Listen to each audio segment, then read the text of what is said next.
አጥብቀህ ልብህን ጠብቅ። ምን ብለህ? አጥብቀህ ልብህን ጠብቅ፣ የሕይወት መውጫ ከእርሱ ነው። ምሳሌ 4:23 እግዚአብሔር ቃል ሲናገር ልብህን አጥብቀህ ጠብቅ። ለምንድን ነው ልብን አጥብቆ መጠበቅ አስፈላጊ እንደሆነ የእግዚአብሔር ቃል የነገረን? የሕይወት መውጫ ከእርሱ ነው።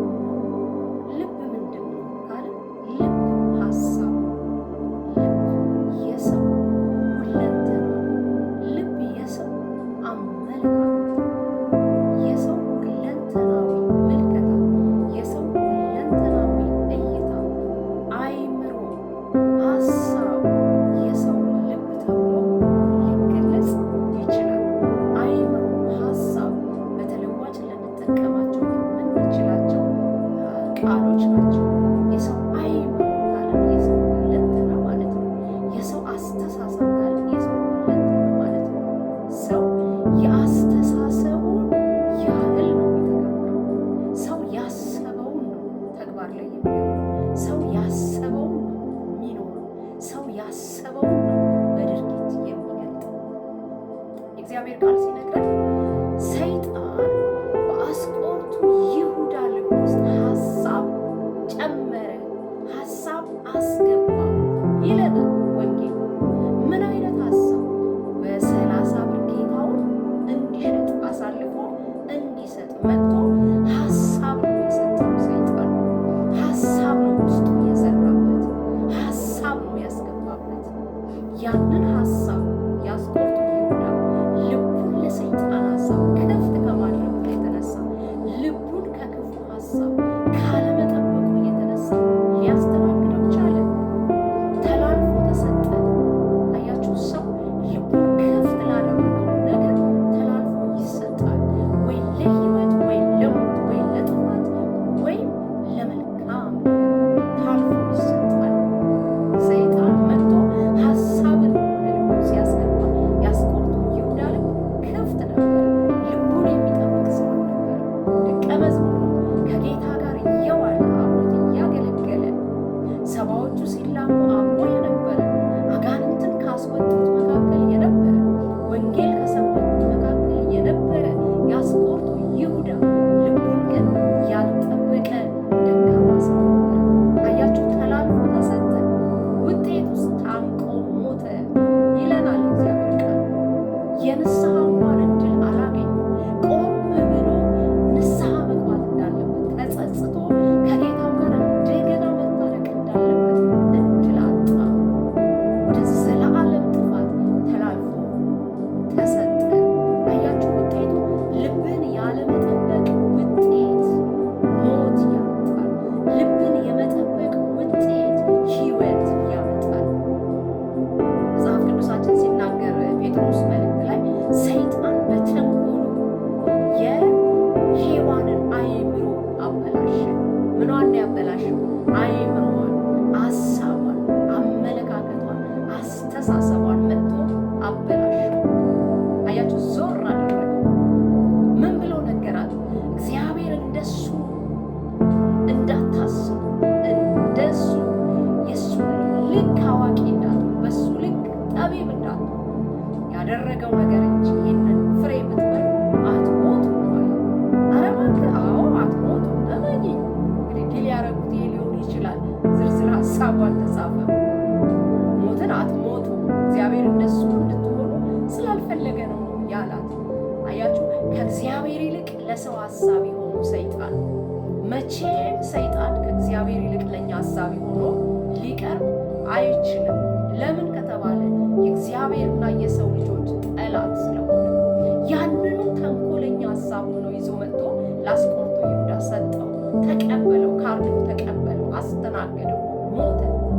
ሔዋንም ያመጣላትን ሀሳብ ከመቀበሏ የተነሳ ለባሏ ሰጠችው ይላል። ሰው የተቀበለውን ራሱ ጋር ብቻ አስቀርም፣ ይሰጣል። ሰው ክፉም ይሁን መልካም ያካፍላል አለ። አካፈለችው ለባሏ። ባሏም አዳም ልቡን የጠበቀ ሰው አልነበረ፣ ተላልፎ ተሰጠ። ለሰው ዘር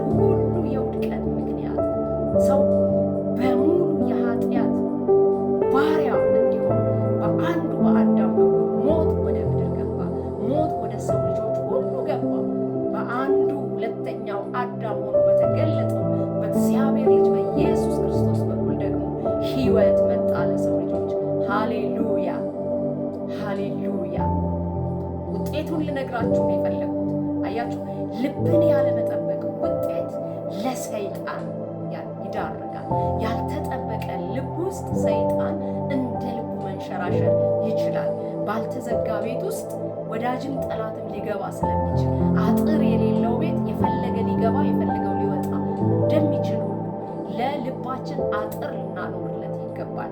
አጥር ከሌለው ሰይጣን እንደፈለገ የፈለገውን ይዞ መጥቶ ሊያራግፍብን ይችላል። አጥር ልናደርግ ይገባናል። ለልባችን አጥር፣ ለአመለካከታችን አጥር፣ ለአስተሳሰባችን አጥር። ለምን? የምንኖረው ያስተሳሰባችንን ያህል ነው። የምንናገረው ያስተሳሰባችንን ያህል ነው። ርቀን የምንሄደው ያስተሳሰባችንን ያህል ነው። ስለዚህ ልብህን አጥብቀህ ጠብቅ የተባለው ያለ ምክንያት አይደለም። የእግዚአብሔር ቃል ያለ ምክንያት አልተጻፈም። ሁሉም በምክንያት ለትምህርታችን የተጻፈው። የእግዚአብሔር ቃል ይህንን ካለ ከእኛ ምን ይጠበቃል? እሺ ብሎ ልብን መጠበቅ። እንዴት ነው ልባችንን የምንጠብቀው? በእግዚአብሔር ቃል እውነት።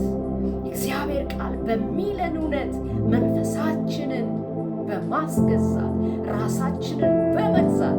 ራሱን የሚገዛ ሰው ከተማን ከሚገዛ ይበልጣል ይላል ምሳሌ መጽሐፍ። አያችሁ፣ ራሳችንን በመግዛት የእግዚአብሔር ቃል ይህንን አይልም በማለት በእግዚአብሔር ቃል በመዋጋት ልባችንን ልንጠብቅ ይገባናል። እግዚአብሔር ቃል ይህንን አይልም የማለት አቅም ላይ ካልደረስን ለመጣው ሐሳብ ሁሉ ራሳችንን እንሸጣለን። የሚመጣው ሐሳብ ሁሉ ከእግዚአብሔር ሊሆን ስለማይችል እንደ እግዚአብሔር ቃል ራሳችንን ልንገነባ ልንጠብቅ ይገባናል። ልባችንን የምንጠብቀው እኛ ነን።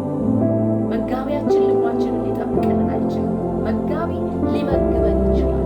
እንዴት መጸለይ እንዳለብን አቅጣጫ ሊያሳየን ይችላል፣ ሊያስተምረን ይችላል እንጂ ልባችንን የምንጠብቀው እኛ ራሳችን። አያችሁ፣ እንኳን ስጋ የለበሰ ሰው ቀርቶ ፍጹም ሰው ፍጹም አምላክ የሆነ ኢየሱስ ክርስቶስ እየመገበው ይሁዳ ልቡን መጠበቅ አልቻለም። ይሄ ችግር ጴጥሮስም ጋር መጥቶ ነበረ።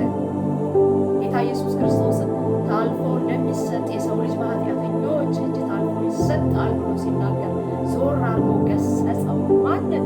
ጌታው። ማንን? ፈጣሪው። ማንን? አምላኩ። ምን አለው ይለናል? ገሰጸው።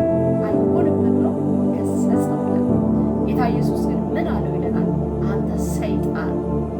ጴጥሮስ ሰይጣን ሆኖ ነው? አይደለም። የተናገረው ንግግር የሰይጣን ሐሳብ ውጤት ነበር። ሰጥቶት ነበር ሐሳብ።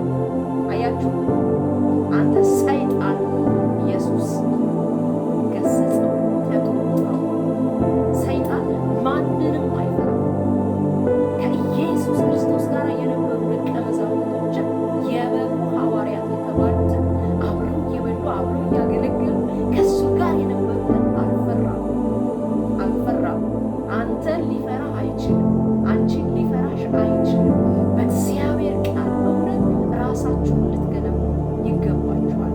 የቃል እውቀት፣ የቃል እውነት፣ የመንፈስ ቅዱስ ኃይል አብሮን ከሌለ ለሚመጡ የማይጠቅሙ ድምፆች ሁሉ ታልፈን እንሰጣለን፣ እንወድቃለን። በንግግር እንወድቃለን፣ በሕይወት እንወድቃለን፣ በኑሯችን እንወድቃለን። በሁሉ ነገር ደካሞች እንሆናለን። ሰይጣን ያገኘናል፣ መጠቀሚያው ያደርገናል። ልቡን የማይጠብቅ ሰው የሰይጣን መጠቀሚያ ይሆናል። እንዴት ነው ሰይጣን የሚጠቀመው? ሐሳባችንን ካገኘ የፈለግነውን ነገር እንድንሰራለት ያደርገናል። ስለዚህ ልባችንን እንደ እግዚአብሔር ሰው በእግዚአብሔር ቃል እውነት ልናንጽ ይገባናል። በእግዚአብሔር መንፈስ ኃይል ልንሞላ ይገባናል።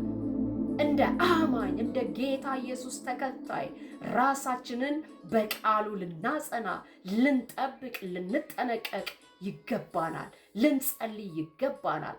እግዚአብሔር ሁላችንንም ይርዳል። የሰማነውን ቃል ይባርክልን። በጌታ በኢየሱስ ስም አሜን።